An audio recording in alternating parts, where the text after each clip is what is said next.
आप सभी का कॉन्सेप्ट ट्यूशन क्लास में बेटा अभिनंदन है, स्वागत करता हूं। और हम आज जो हम आपके लिए लेके आए हैं टॉपिक अपना चल रहा था रासायनिक अभिक्रिया। रासायनिक अभिक्रिया में हम संयोजन अभिक्रिया पढ़ चुके हैं। संयोजन अभिक्रिया के बारे में देखने के लिए डिस्क्रिप्शन में लिंक दिया गया है, आप उसको देखें ना बेटा। और बोर्ड एग्जाम्स में ये अभिक्रिया पूछी जाती है, एक बार नहीं कई बार पूछी गई है। देखिए जान लीजिए कौन सी अभिक्रिया है ऐसी जो बोर्ड एग्जाम्स में पूछी जाती है कई दफे, है ना। तो अपन बात करने वाले हैं, वो बात करने वाले हैं वियोजन या अपघटन अभिक्रिया की। कौन सी? अपघटनीय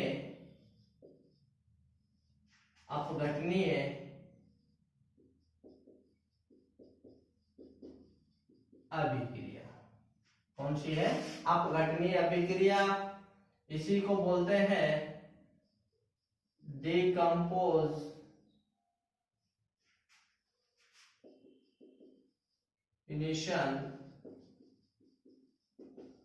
रिएक्शन। ओके, तो ये अभिक्रिया डिकम्पोज रिएक्शंस कहलाती है। ओके, क्या होती है, किसे कहते हैं? Decomposition reaction. डिकम्पोजिशन नाम से पता लग रहा है, काम भी इसका वही है। अपघटन, अपघटन का मतलब होता है बेटा तोड़ना। अपघटन का मतलब ही क्या होता है? तोड़ना। अपघटन क्या है? अपघटन। अपघटन शब्द का मतलब ही है तोड़ना। तोड़ना इट मीन्स कोई ना कोई तो ऐसा काम होगा जिसमें तोड़ने वाला काम होगा, इसीलिए तो इसका नाम क्या रखा है? अपघटन अभिक्रिया। यानी कि कोई भी एकल उत्पाद होगा। कैसा उत्पाद होगा? एकल उत्पाद होगा। और ये एकल उत्पाद जो है तो एकल अभिकारक होगा। कैसा होगा? अभिकारक। एकल अभिकारक होगा कोई, और इस एकल अभिकारक है जो एक से ज्यादा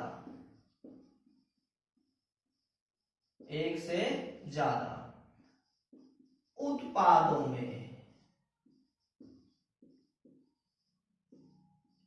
टूट जाता है।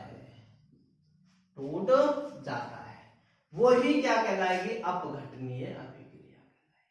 क्या कहलाएगी? अपघटन अभिक्रिया।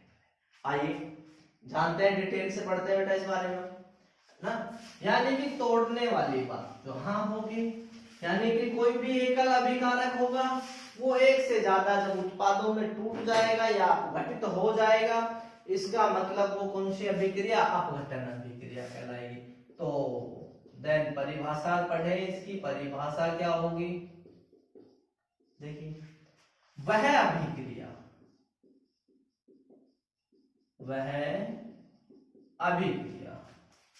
जिसमें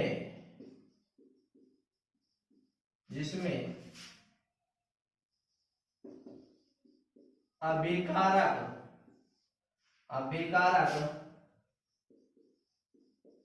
एक से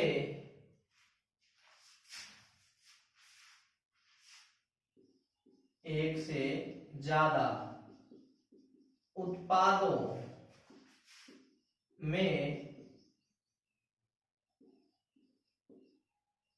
अपघटित या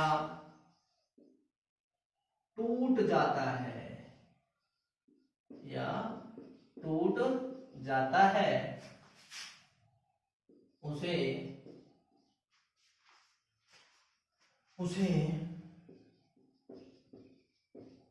अपघटनीय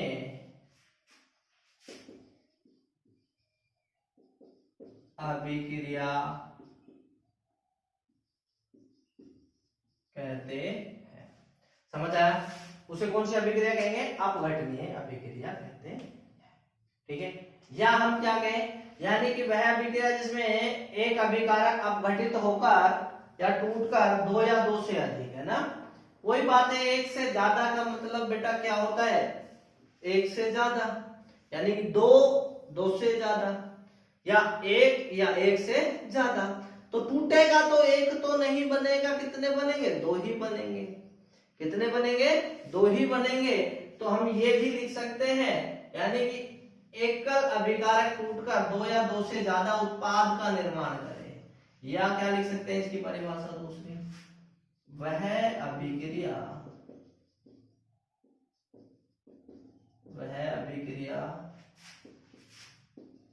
जिसमें अभिकारक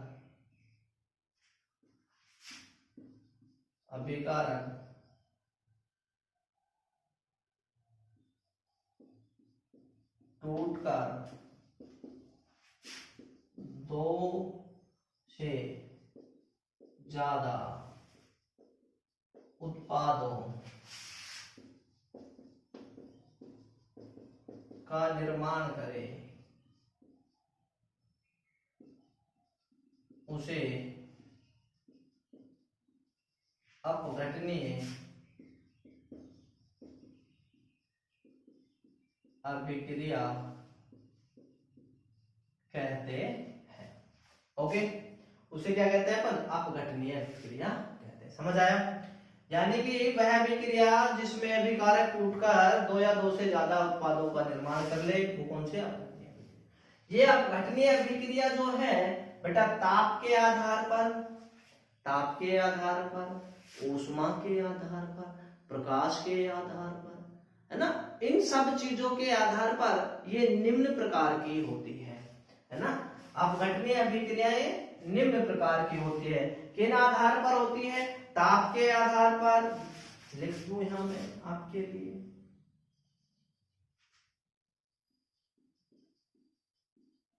अपघटनीय अभिक्रिया ताप, विद्युत व ऊष्मा के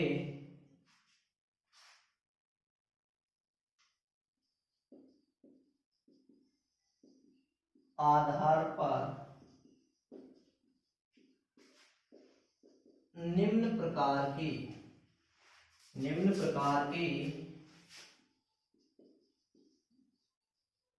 होती। ओके, अब वो कौन कौन से प्रकार हैं? नंबर 1,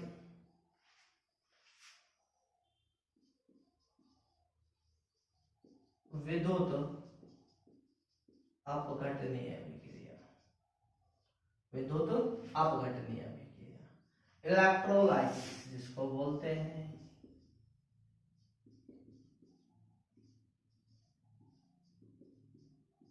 इलेक्ट्रोलाइसिस रिएक्शन,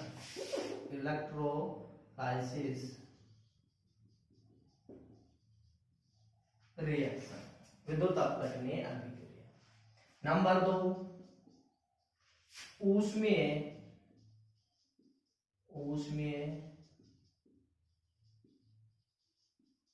अपघटनीय अभिक्रिया, ऊष्मीय thermal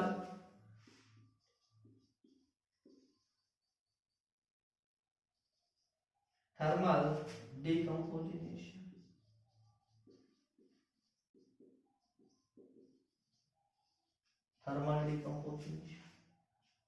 okay, thermal decomposition reaction. उसके बाद में नंबर 3,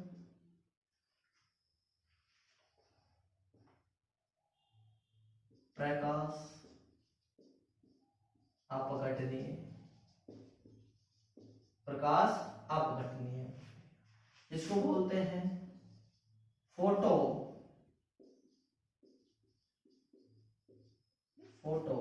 डिकम्पोजिशन।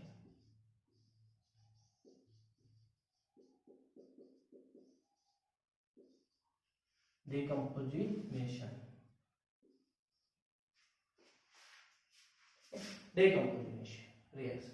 ओके, तो ये 3 प्रकार की होती हैं इसी आधार पे, यानी कि अपघटनीय अभिक्रिया, ऊष्मीय अपघटनीय अभिक्रिया और प्रकाश अपघटनीय अभिक्रिया। ओके, तो नेक्स्ट अपन पढ़ते हैं विद्युत अपघटनीय अभिक्रिया।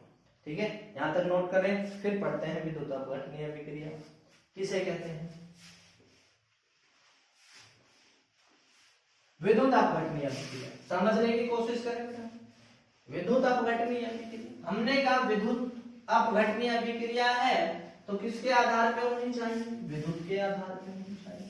किसके आधार पे होनी चाहिए, विद्युत के आधार पे होनी चाहिए। विद्युत अपघटनीय बिल्कुल विद्युत के आधार पे ही होगी। देखिए क्या होगा विद्युत अपघटनीय अभिक्रिया। विद्युत अपघटनीय अभिक्रिया में क्या होता है, नंबर 1 प्रकार ले रहे हैं विद्युत अपघटनीय अभिक्रिया। विद्युत अपघटनीय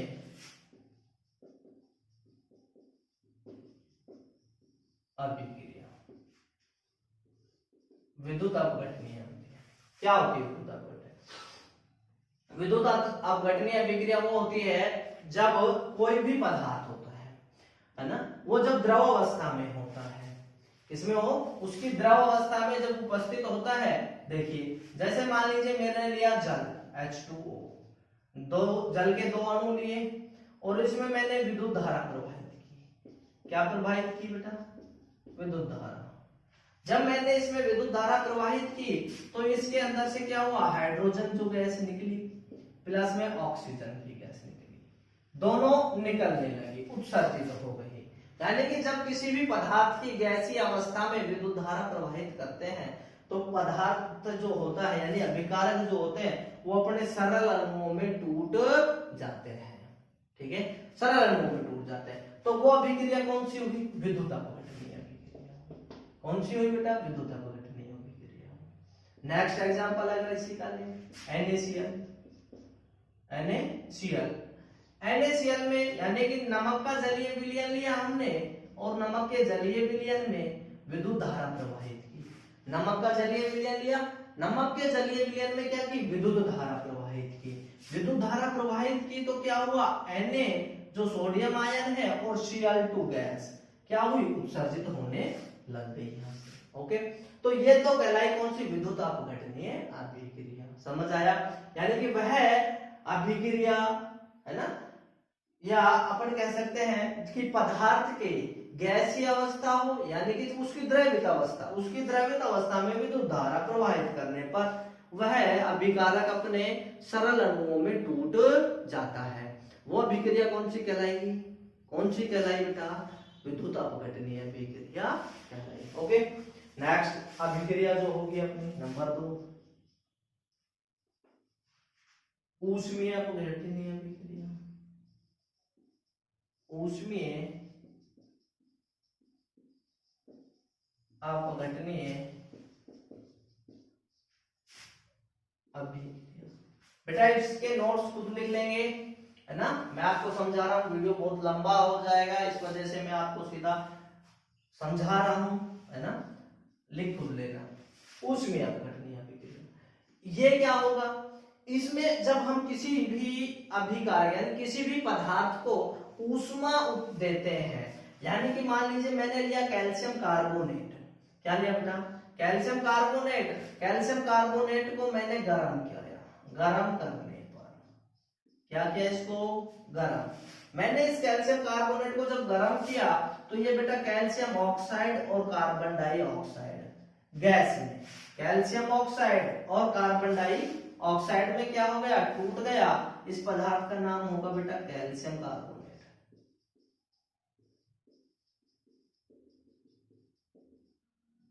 कैल्शियम कार्बोनेट, और ये होगा कैल्शियम ऑक्साइड।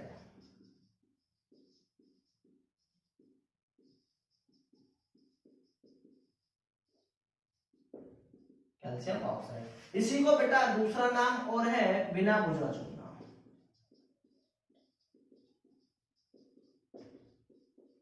बिना बुझा चूना। ओके, ये बिना बुझा चूना है, और ये तो कार्बन डाइऑक्साइड है, इसके बारे में आप लोग सब जानते हैं। ठीक है, तो ये कौन सी हुई, ऊष्मीय अपघटनीय अभिक्रिया। हमने गर्म किया तो ये पदार्थ है जो टूट के अलग में हो गया। इसी का अगर हम दूसरा उदाहरण ले तो KClO3 पोटेशियम क्लोराइड, यहीं पे ले लेता हूं सर, KClO3। इसको भी क्या किया हमने, गर्म किया। जब हम इसको गर्म करते हैं, पोटेशियम क्लोरेट को जब गर्म किया तो KClO क्या बना, 2KClO प्लस में CO2 क्या हुई, बाहर निकल गई यहाँ से, O2 gas, sorry O2 gas है जो क्या निकल गई, बाहर निकल गई। तो यहाँ से एक बार क्या कर लेते हैं इसको, ये लो इक्वेशन कर दिया संतुलित हो गया। तो यहाँ पोटेशियम क्लोराइड और ऑक्सीजन गैस में क्या है, टूट के निकल गया। नंबर 3 समझ आ रहा है ना बेटा। नंबर 3 कौन सा होगा, देखिए उसमें अब घटनी पढ़ लिया हमने, विद्युत अपघटनी पढ़ लिया, तो आपको प्रकाश अपघटन बच गया आपने, है ना। तो प्रकाश अपघटन के लिए देखेंगे बेटा नंबर 3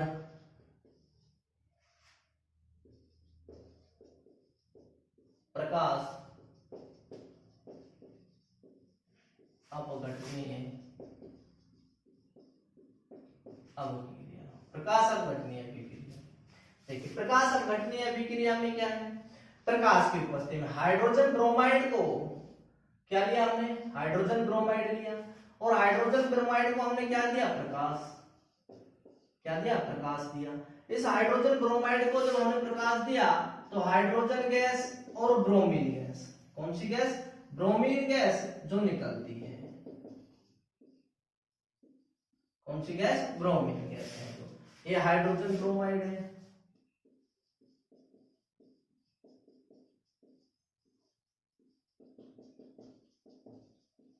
हाइड्रोजन ब्रोमाइड है।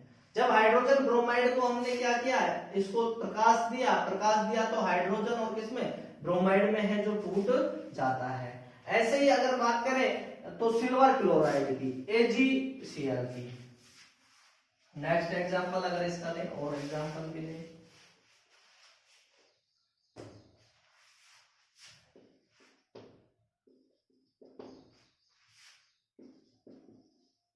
AgCl।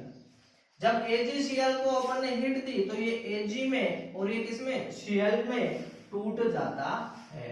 क्या करने पे, जब हमने इसको प्रकाश दिया, क्या दिया, प्रकाश दिया, ठीक है। तो हो क्या रहा है, यहाँ एक अभिकारक था और उत्पाद कितने बन गए, एक से ज्यादा, उत्पाद क्या बने, एक से ज्यादा, ठीक है। तो उत्पाद 2 भी बन सकते हैं, 3 भी बन सकते हैं, 4 भी बन सकते हैं। तो ये इस तरह से हमने पढ़ी बेटा आज अपघटनीय अभिक्रिया, अपघटनीय अभिक्रिया के प्रकार पढ़े, उनके उदाहरण पढ़े, ठीक है। तो आई होप कि आपको समझ आया होगा, ठीक है। तो बेटा आपको वीडियो देखना है, और यहां से एक क्वेश्चन बन गया कि क्वेश्चन ये बन गया कि सफेदी, है ना, हम जब दीवार पे जो सफेदी करते हैं, बोर्ड एग्जाम की दृष्टि से अच्छा क्वेश्चन है, पूछा जाता है, ठीक है। तो सफेदी क्वेश्चन बन गया ये,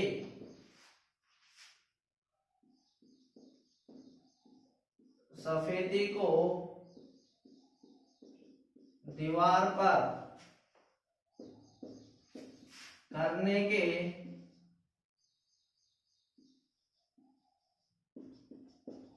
कुछ समय पश्चात चमक उत्पन्न करती है, क्यों।